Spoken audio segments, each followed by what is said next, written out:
Hai saudara-saudari yang terkasih, selamat jumpa.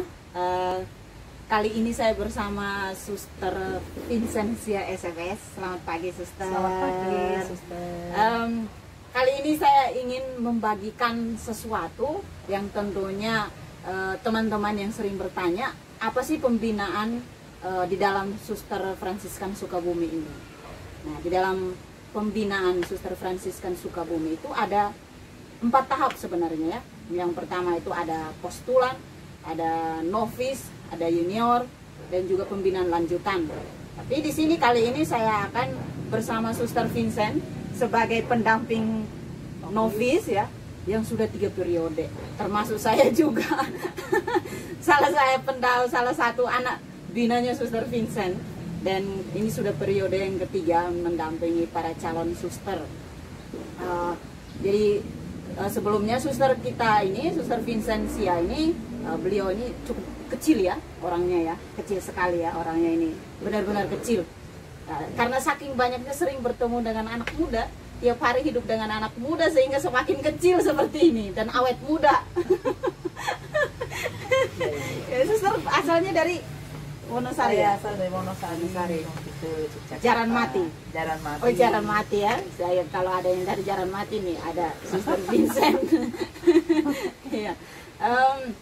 Suster, bisa Suster menyebutkan apa itu pembinaan bagi kongregasi Suster Fransiskan Sukabumi? Terima kasih, Suster Emil. Selamat pagi, saudari-saudari yang terkasih. Pembinaan SFS itu pembinaan yang diharapkan sesuai dengan semangat ibu pendiri, yaitu Ibu Rosadi. Itu.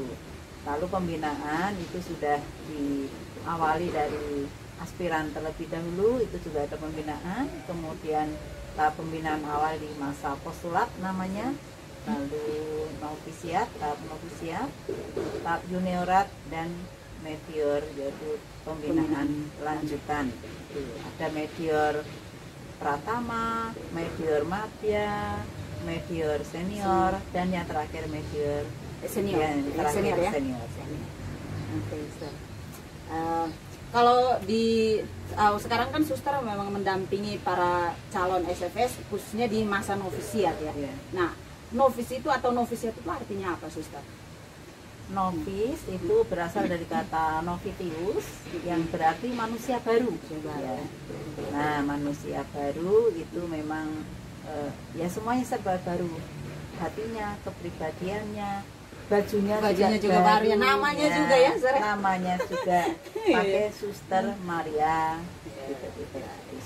Itu maksudnya manusia baru.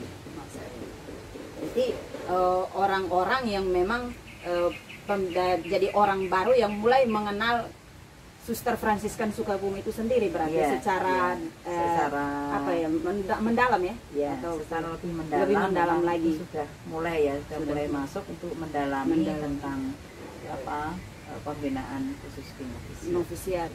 Bagaimana dengan pendirinya ya, termasuk juga spiritualitasnya juga, ya, semangat spiritualitasnya sudah ditanamkan, terutama sejak postulan, masa postulat itu sudah ditanamkan. Lalu di masa novisiat itu diperdalam lagi ya, biar semakin mantap ya, semakin mantap, dalam gitu ya, Sir ya. Lalu apa tujuannya itu kalau sebagai seorang novis di masa novisiat itu tujuannya apa sih, Sir?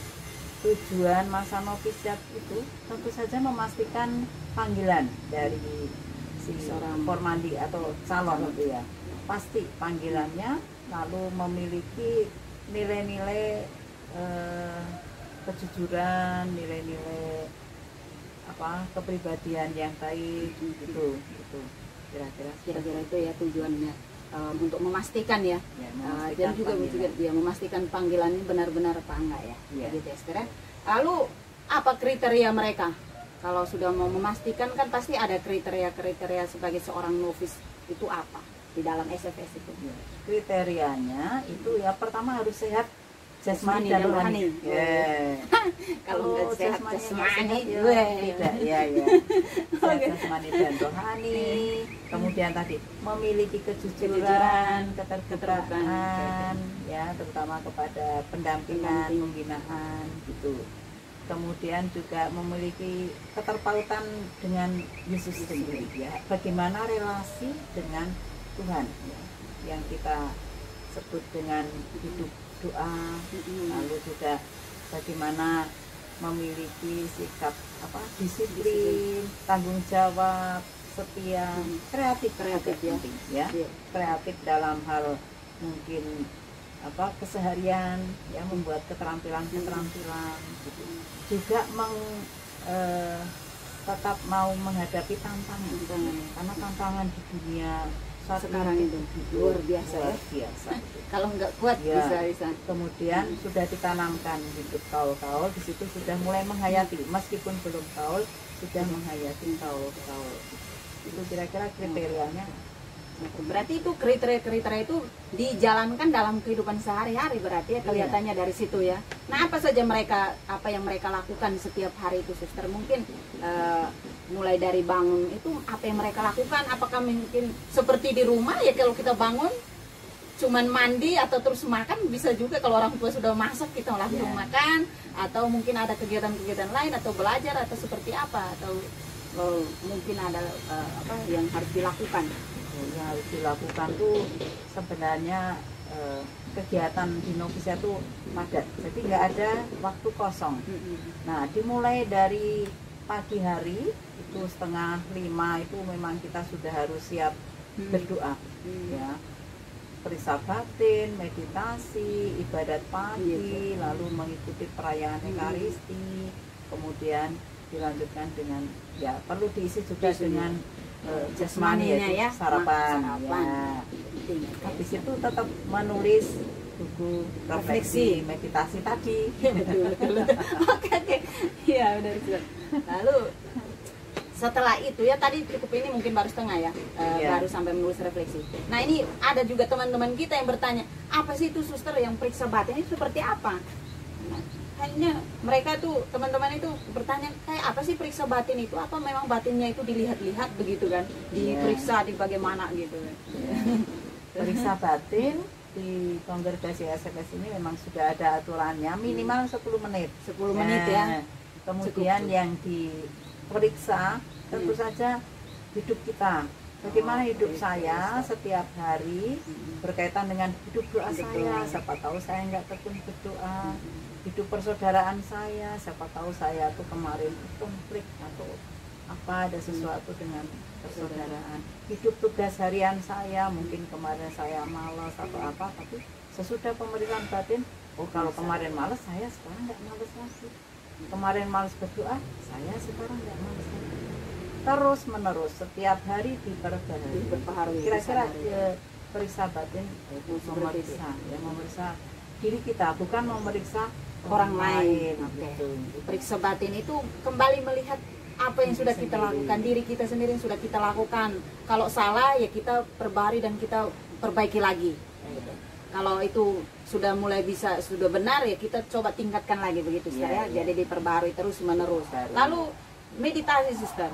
Mungkin juga teman-teman sebenarnya di luar itu sudah melaksanakan ya meditasi itu, hanya tidak mengerti apa sih itu meditasi seperti apa, karena kan selama ini kan kalau di luar teman-teman itu kalau meditasi, diajak meditasi itu kan membaca kitab suci, dikasih kitab suci lalu baca terus direnungkan seperti itu. Apakah seperti itu? Bukan, Suster.